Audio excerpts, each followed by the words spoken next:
ఉత్తరం చూద్దామండి. ముంబై నుంచి కార్తికేయ రాస్తున్నారు. అకాల ప్రమాదాల బారి నుంచి తప్పించే స్తోత్రాలు తెలుపగలరు అంటూ రాస్తున్నారు. అకాల ప్రమాదం నుంచి తప్పించే స్తోత్రాన్ని చదువుకుని వెళ్ళినా కూడా ప్రమాదం జరగచ్చు. మరి ఎందుకంటే ఆ స్తోత్రం చదువుకుని మాకేం లాభం? గుర్తుంచుకోవాలి, ప్రతి వ్యక్తికి తనకి సంబంధించినటువంటి ఆ నడిచేటటువంటి గోచారము, గో అంటే నక్షత్రాలని అర్థం, గో అంటే గ్రహం అని అర్థం. ఆ జరిగే నక్షత్ర విధానం, గ్రహ విధానం ప్రకారం ఫలాని కాలంలో ఈ విధమైన ప్రమాదం కలిగే అవకాశం ఉంది అని స్పష్టంగా తెలియజేస్తుంది జ్యోతిషం.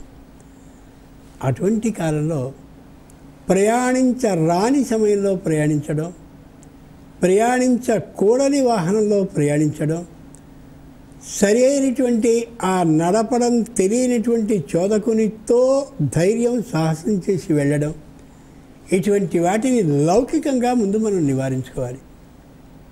ఇది చాలా ముఖ్యం. ఎక్కడా మనం భగవంతుడి మీదకి ఏదో స్తోత్రం చదివేసి శ్లోకం చదివేసి ఏం రాదని అనుకుంటాం, కానీ దాంతో పాటు మన ప్రయత్నం కూడా ఉండి తీరాలి. ఒకటి. రెండు, ప్రమాదాల బారి నుండి తప్పించుకోవడానికి అమోఘమైనటువంటిది మృత్యుంజయ మంత్రం తప్ప మరొకటి లేదు.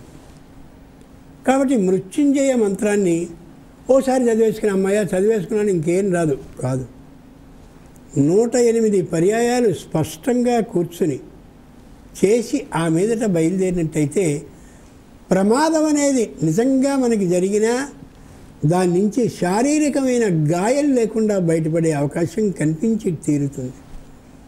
మన జాతకంలో అంటే జ్యోతిష ప్రకారం మనకి ఏదైనా నిజమైన అట్లాంటి ప్రమాదమే జరిగే సందర్భం కానీ ఉంటే ప్రతిరోజు మృత్యుంజయ స్తోత్రాన్నో మృత్యుంజయ మంత్రాన్నో ప్రత్యేకమైన సమయాన్ని ఏర్పాటు చేసుకుంటూ ఉండడం చాలా చాలా అవసరం.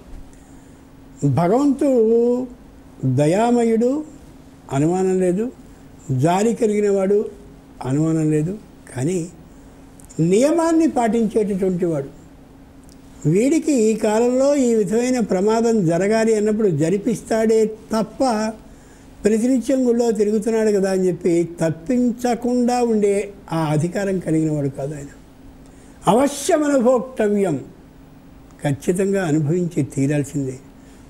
అలాంటి సమయాల్లో ఈ మృత్యుంజయ స్తోత్రం లేదా మృత్యుంజయ మంత్రం ఇలాంటివి దెబ్బ పెద్దగా తగలకుండా ఉండేలాగా దీనికి సంబంధించిన మానసికమైన భయం మనకి లేకుండా ఉండేలా చేయగలుగుతుంది. అంచేత ప్రమాదం నుంచి తప్పించేందుకు మంత్రం చదివేసుకుంటే అయిపోతుంది అనుకుని ఓ పెద్ద వాహనానికి ఎదురుగా పరిగెత్తితే ఏమీ కాదు, ఖచ్చితంగా జరగాల్సిందేదో జరుగుతుంది. అందుకని మృత్యుంజయ స్తోత్రం, మృత్యుంజయ మంత్రం ఈ రెంటిని నిరంతరం కానీ అలాంటి ప్రమాదాలు జరిగే అవకాశం ఉంది అనేటటువంటి విషయం తెలిసినప్పుడు చేసుకుంటూ మనల్ని మనం దైవపరంగా అనుగ్రహాన్ని పొందించి రక్షించుకోగలిగినందుకు తగినటువంటి అవకాశాన్ని ఇస్తుంది. అన్నిటికీ మించి మనం మన జాగ్రత్తలో ఉండి తీరాల్సిందే, అనుమానం ఏమాత్రం